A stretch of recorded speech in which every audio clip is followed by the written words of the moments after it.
मैंने बहुत ही ध्यान से रीडिंग का पेपर अटेम्प्ट किया था यार, इतना कम स्कोर कैसे आ सकता है। अगर आपके साथ भी ऐसा ही कुछ हुआ है तो कहीं ना कहीं कोई गलती तो हुई होगी। हमें लगता है कि हमने तो सही आंसर दिया था, पर वो सही आंसर भी गलत कंसिडर किया जाता है। ऐसा होता इसलिए है कि हम कुछ ऐसी छोटी छोटी मिस्टेक्स कर रहे होते हैं जो हमें बहुत ही भारी पड़ जाती हैं। जानना चाहते हैं कि वो मिस्टेक्स क्या हो सकती हैं? Hello everyone, welcome back to our channel let's talk Canada. और हो गई बारिश, तो अब हमें घर से ही वीडियो शूट करनी पड़ेगी। कोई बात नहीं। आप देख रहे हैं हमारी आइल्स का बुखार सीरीज़ की सेकंड वीडियो, जिसमें हम आपसे शेयर करने वाले हैं आइल्स रीडिंग से रिलेटेड बहुत ही इंपॉर्टेंट टिप्स। और अगर आपने हमारी फर्स्ट वीडियो नहीं देखी है तो यहाँ पर आपको लिंक मिल जाएगा। फर्स्ट वीडियो में हमने आपके साथ आइल्स की प्रिपरेशन के बहुत ही मज़ेदार टिप्स शेयर किए थे, तो उस वीडियो को देखना ना भूलें। और अगर आप हमारे चैनल पे फर्स्ट टाइम आए हैं तो मैं हूँ रंजीत और मैं हूँ निहारिका। हम बनाते हैं वीडियोस कनाडा इमिग्रेशन की प्रोसेस और लाइफ इन कनाडा से रिलेटेड। तो हमने बहुत ही सारी वीडियोस आपके साथ शेयर की हुई हैं, जिसमें हमने बहुत ही डिटेल में सारी इन्फॉर्मेशन शेयर की है। तो हमारी वीडियोस देखना ना भूलें और हमारे चैनल को लाइक, शेयर एंड सब्सक्राइब करना ना भूलें। अब आ जाते हैं आइल्स की प्रिपरेशन पे। जैसे कि आपको मालूम ही होगा, आइल्स के एग्जाम के 4 पार्ट्स होते हैं: reading, writing, speaking and listening. अगर आप पीआर प्रोसेस के लिए आइल्स का एग्जाम देने वाले हैं तो आपको आइल्स जनरल का ही एग्जाम देना होगा, और अगर आप स्टडी वीज़ा के लिए आइल्स का एग्जाम देने वाले हैं तो आपको आइल्स एकेडमिक का एग्जाम देना होगा। पीआर प्रोसेस के लिए अच्छा CRS स्कोर अचीव करने के लिए आपको चाहिए होंगे 777 एंड 8 द गोल्डन स्कोर, जिसका मतलब है रीडिंग, राइटिंग एंड स्पीकिंग में 7 बैंड्स एंड लिसनिंग में 8 बैंड्स। अगर आप CRS स्कोर इंप्रूव करने पे काम कर रहे हैं तो आप हमारी एक्सप्रेस एंट्री की दोनों वीडियोस देख सकते हैं। हमने CRS स्कोर इंप्रूव करने पे भी डिस्कशन की है उन वीडियोस में। तो अब हम स्टार्ट करते हैं रीडिंग सेक्शन से और आपको फटाफट से एक सैम्पल पेपर दिखा देते हैं। रीडिंग के पेपर में कुछ होते हैं शॉर्ट पैसेजेस और कुछ लॉन्ग। आपको पैसेजेस को रीड करके इन क्वेश्चंस का आंसर देना होगा। कुछ क्वेश्चन सेंटेंस कंप्लीट करने वाले होते हैं, कुछ मल्टीपल चॉइस होते हैं, कुछ में इंफॉर्मेशन मैच करना होता है और कुछ true false and not given भी होते हैं। टोटल टाइम ड्यूरेशन होगा 1 आवर एंड टोटल क्वेश्चंस होंगे 40। रीडिंग सेक्शन जनरली इजी होता है और इसमें आप अच्छा स्कोर कर पाते हैं, बट आपको पता होना चाहिए कि अटेम्प्ट कैसे करना है और आपको चाहिए ढेर सारी प्रैक्टिस। मेरा ये मानना है कि कोई भी चीज़ शुरू करने से पहले अगर आप उसका इंटेंट समझ लें तो वो बहुत ही अच्छा रहता है और आपको मालूम रहता है कि आपको डिलीवर करना क्या है। तो रीडिंग के एग्जाम में एग्जामिनर ये देखना चाहता है कि आपकी रीडिंग कितनी थरो है और आपकी अंडरस्टैंडिंग कितनी अच्छी है। लोग ये समझते हैं कि बस रीडिंग के एग्जाम के लिए रीडिंग की स्पीड अच्छी होनी चाहिए और एग्जाम अच्छा हो जाएगा, बट ऐसा नहीं है। मेन फोकस है एक्चुअली अंडरस्टैंडिंग। तो अब हम आपके साथ रीडिंग के लिए कुछ अमेजिंग टिप्स शेयर करते हैं। Point number 1, don't try to read the complete passage. आपको पूरा का पूरा पैसेज पढ़ने की बिल्कुल भी कोई ज़रूरत नहीं है। वर्ड टू वर्ड तो पढ़ने का ट्राई कीजिए ही मत। All you need to do is to skim the passage carefully looking for answers. Second point is read questions first. Passage पढ़ना स्टार्ट करने से पहले क्वेश्चंस को पढ़ लें, उससे आपको ये आइडिया हो जाएगा कि आपको पैसेज में ढूंढना क्या है और आप क्वेश्चंस को इजीली अटेम्प्ट कर पाएंगे। क्वेश्चंस में से कुछ कीवर्ड्स को ध्यान में रखें और उससे रिलेटेड इंफॉर्मेशन को सर्च करें। Third point is answers appear in the same order as questions. अगर आपको सेकंड क्वेश्चन का आंसर मिल चुका है और थर्ड क्वेश्चन का आंसर नहीं मिल रहा है तो आप फोर्थ क्वेश्चन पे जा सकते हैं, और जब आपको फोर्थ क्वेश्चन का आंसर मिल जाए तो फिर सेकंड और फोर्थ क्वेश्चन के आंसर के बीच में ही आपको मिलेगा थर्ड क्वेश्चन का आंसर। यानी कि आपको मालूम पड़ जाएगा कि इस वाले सेंटेंस से इस वाले सेंटेंस के बीच के ही जो 2-3 सेंटेंसेस है उसी में ही थर्ड क्वेश्चन का आंसर है। तो इससे आपको ये हो जाएगा कि आपको पूरे पैराग्राफ में एक क्वेश्चन का आंसर नहीं ढूंढना पड़ेगा और इससे आपका बहुत सारा टाइम बच जाएगा। Coming to point number 4, underline the keywords in questions and think of paraphrases and synonyms. Paraphrasing सीखना आप लोगों के लिए बहुत ही ज़रूरी है। इस पर मैं जितना भी स्ट्रेस दूँ उतना कम है, क्योंकि पैराफ्रेजिंग से सिर्फ आपके रीडिंग में ही नहीं बल्कि स्पीकिंग, राइटिंग में भी अच्छे बैंड्स आएंगे। पैराफ्रेजिंग का एक एग्जाम्पल देख लेते हैं।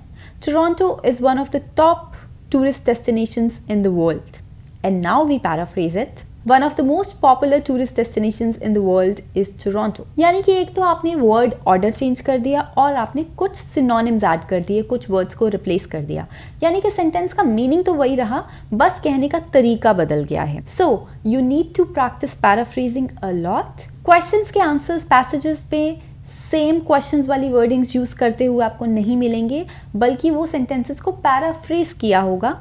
This is done to see that you understand the passage, the text properly. Moving on to fifth point, your answers must be grammatically correct. Check the word that fits in the space. Is it a noun or verb or an adjective? Answer singular है या plural, present tense है, past tense है या future tense? अगर ये किसी का नाम है या किसी सिटी का नाम है तो फर्स्ट अल्फ़ाबेट तो कैपिटल होना ही है, यानी कि यहाँ पे फॉलो होंगे इंग्लिश ग्रामर के रूल्स। तो अगर आपका आंसर पेरिस है और आपने पेरिस ही लिखा है बट पी कैपिटल नहीं है तो आपका आंसर गलत है। ऐसे ही आपको किसी का नाम लिखते हुए भी ध्यान रखना है। और अगर आपका आंसर बुक्स है बट आप वहाँ पे लिख के आए हैं बुक, तब भी आपका आंसर गलत है। Sixth point is very important. You must read the instructions given in any section very carefully. होता क्या है कि आपको थोड़ा सा ट्रिक किया जाता है। किसी भी पैसेज से पहले इंस्ट्रक्शंस दिए होते हैं जिसमें फॉर एग्जाम्पल ऐसा लिखा होगा that your answers should be no more than 2 words. अब उस सिचुएशन में अगर आपने वो नहीं पढ़ा है और आप अपना आंसर 3 वर्ड्स में दे आते हैं तो आपका आंसर गलत हो जाएगा। ऐसे ही वो सिचुएशन भी होती है जिसमें आप एक्सपेक्ट कर रहे होंगे कि जो आगे आ रहा है ना वो ट्रू और फॉल्स है और मैं उसका आंसर टी और एफ में दे आऊँगा, लेकिन ऊपर इंस्ट्रक्शंस में लिखा होगा कि अगर आपका आंसर फॉल्स है तो आपको एक्चुअली नो लिखना है, वहाँ पे एन लिखना है। अब सोचो अगर आपने वो इंस्ट्रक्शंस नहीं पढ़े और हर जगह टी एंड एफ लिखा है तो आपका पूरा का पूरा सेक्शन गलत हो जाएगा। इसलिए इंस्ट्रक्शंस बहुत ही ध्यान से पढ़ने पड़ेंगे आपको।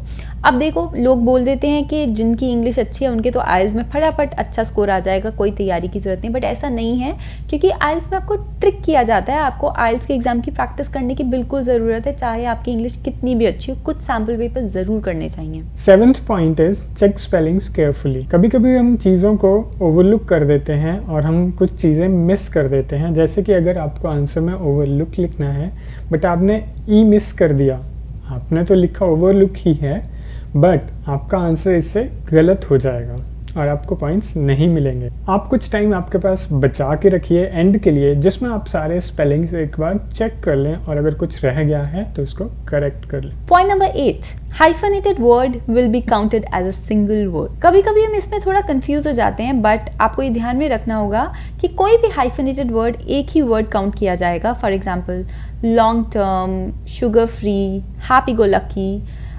एक्सेट्रा। अब अगर आपने कोई वर्ड जो हाइफनेटेड होना चाहिए उसमें हाइफन नहीं लिखा है तो भी आपका आंसर गलत हो जाएगा। तो अब इस प्रॉब्लम को कैसे सॉल्व किया जा सकता है? जैसे जैसे आप आइल्स की प्रिपरेशन करते रहिए, आप अपने पास एक लिस्ट बनाना शुरू कर दो most commonly used hyphenated words की। फॉर एग्जाम्पल जैसे अभी मैंने दिए थे long term, sugar free, high rise, mother in law, father in law, 10 feet long and so on. तो आपको ये लिस्ट थोड़ी सी मेमोराइज करनी पड़ेगी बट ये आपके लिए बहुत ही हेल्पफुल रहेगी। 9th point is practice practice and practice.